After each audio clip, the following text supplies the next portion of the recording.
ಎಲ್ಲರಿಗೂ ನಮಸ್ಕಾರ. ಇಂದು ನಾನು ನಿಮ್ಮ ಮುಂದೆ ಹೇಳಲು ಹೊರಟಿರುವ ಪುಸ್ತಕದ ಹೆಸರು ಹಿಮಾಲಯನ್ ಬ್ಲೈಂಡರ್.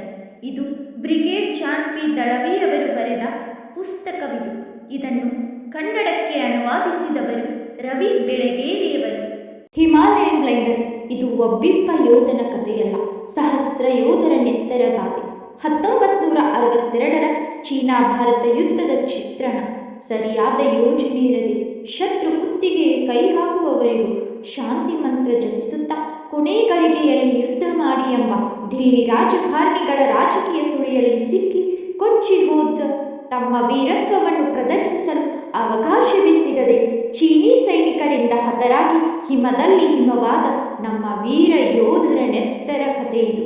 ಧರಿಸಲು ಬೂಟುಗಳಿಲ್ಲ, ಅಡಗಿಕೊಳ್ಳಲು ಚಿಕ್ಕ ಬಂಕರ್ಗಳೂ ಇಲ್ಲ, ಶತ್ರುಗಳನ್ನು ಸದೆಬಡಿಯಲು ಆಧುನಿಕ ಯುದ್ಧೋಪಕರಣಗಳೂ ಇಲ್ಲ.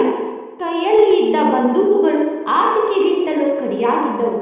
ಮದ್ದು ಗುಂಡುಗಳಿಲ್ಲದೆ ಇದ್ದದ್ದು 3,000 ರಿಂದ 4,000 ನಿಶಸ್ತ್ರಧಾರಿ ಸೈನಿಕರು. ಗಡಿ ಪ್ರವೇಶಿಸಿದ ಸುಮಾರು 20,000 ಚೀನೀ ಸೈನಿಕರೊಂದಿಗೆ ಗಡಿಯಲ್ಲಿ ಒಬ್ಬರಿಗೊಬ್ಬರು ಹಣೆಗೆ ಗುರಿಯಿಟ್ಟುಕೊಂಡು ದೃಷ್ಟಿ ನೋಡುತ್ತಾ ಕೇಂದ್ರದಿಂದ ಬರುವ ಆಜ್ಞೆಗಾಗಿ ಕಾಯುತ್ತಾ ಇದ್ದರು. ಈ ಪುಸ್ತಕವನ್ನು ಓದುವಾಗ ಪ್ರತಿಯೊಂದು ಪುಟವನ್ನು ನೋಡಿದಾಗ ಕಣ್ಣು ಒದ್ದೆಯಾಗಿದ್ದಂತೂ ನಿಜವೇ ಸರಿ. ಈ ಪುಸ್ತಕದಲ್ಲಿ ಭಾರತದ ದೌರ್ಭಾಗ್ಯದ ಕಥೆಯನ್ನು ದಳವಿಯವರು ಎಳೆಯಾಗಿ ಬಿಡಿಸಿ ಹೇಳಿದ್ದಾರೆ. ಯುದ್ಧ ಕೈದಿಯಾಗಿದ್ದು ಅಲ್ಲಿಂದ ಮರಳಿ ಬಂದಾಗ ತಮಗೆ ಸಿಕ್ಕ ಅನುಮಾನದ ಅವಮಾನವನ್ನು, ಶತ್ರುಗಳ ಎದುರು ಕೈಯಲ್ಲಿ ಬಂದೂಕ ಹಿಡಿದಿದ್ದರೂ ಗುಂಡು ಹಾರಿಸಲಾಗದೆ ನಿಸ್ಸಹಾಯಕರಾಗಿ ನಿಲ್ಲಬೇಕಾಗಿ ಬಂದ ಪರಿಸ್ಥಿತಿಯನ್ನು ವಿವರಿಸಿದ್ದಾರೆ. ಕಾದಂಬರಿ ಬಗ್ಗೆ ಹೇಳಲು ಪದಗಳಿಲ್ಲ. ಪೂರ್ತಿ ಪುಸ್ತಕ ಒಬ್ಬ ಮಹಾನ್ ಯೋಧನ, ಆತನ ವೃತ್ತಿ ಜೀವನದಲ್ಲಿ ಅನುಭವಿಸಿದ ಕಷ್ಟ, ಕಣ್ಣೀರು, ಹಾಗೆ ಲೇಖಕರು ಹೇಳಿದ ದೇಶ ಅನುಭವಿಸಿದ ಕಳಂಕ, ಇದಿಷ್ಟು ಒಳಗೊಂಡಿದೆ. ಕಾದಂಬರಿ ಓದಿದ ನಂತರ ನಮ್ಮ ಭ್ರಷ್ಟ ರಾಜಕಾರಣ ಹಾಗೂ ನಮ್ಮ ಪ್ರಪ್ರಥಮ ಪ್ರಧಾನಮಂತ್ರಿ ಪಂಡಿತ್ ಜವಾಹರಲಾಲ್ ನೆಹರು ಅವರ ಬಗ್ಗೆ ಅಭಿಪ್ರಾಯ ವ್ಯತ್ಯಾಸ ಆಗುವುದರಲ್ಲಿ ಸಂಶಯ ಇಲ್ಲ.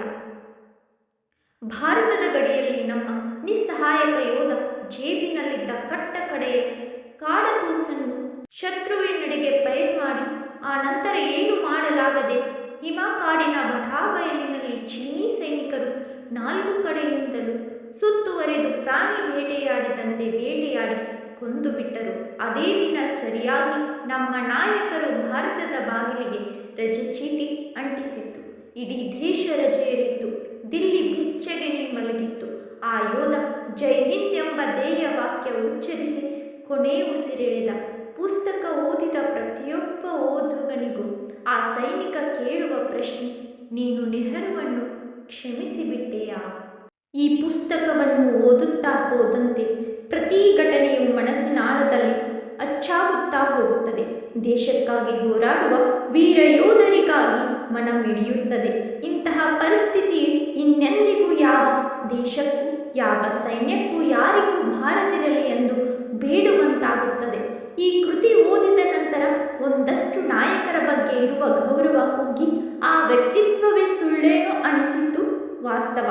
ಉತ್ತಮ ಕೃತಿಯೊಂದನ್ನು ಕನ್ನಡಕ್ಕೆ ಅನುವಾದಿಸಿ ಕನ್ನಡಿಗರಿಗೂ ಓದುವಂತೆ ಮಾಡಿದ ಬೆಳಗೇರಿಯವರಿಗೆ ನನ್ನ ಹೃದಯಪೂರ್ವಕ ನಮನಗಳು.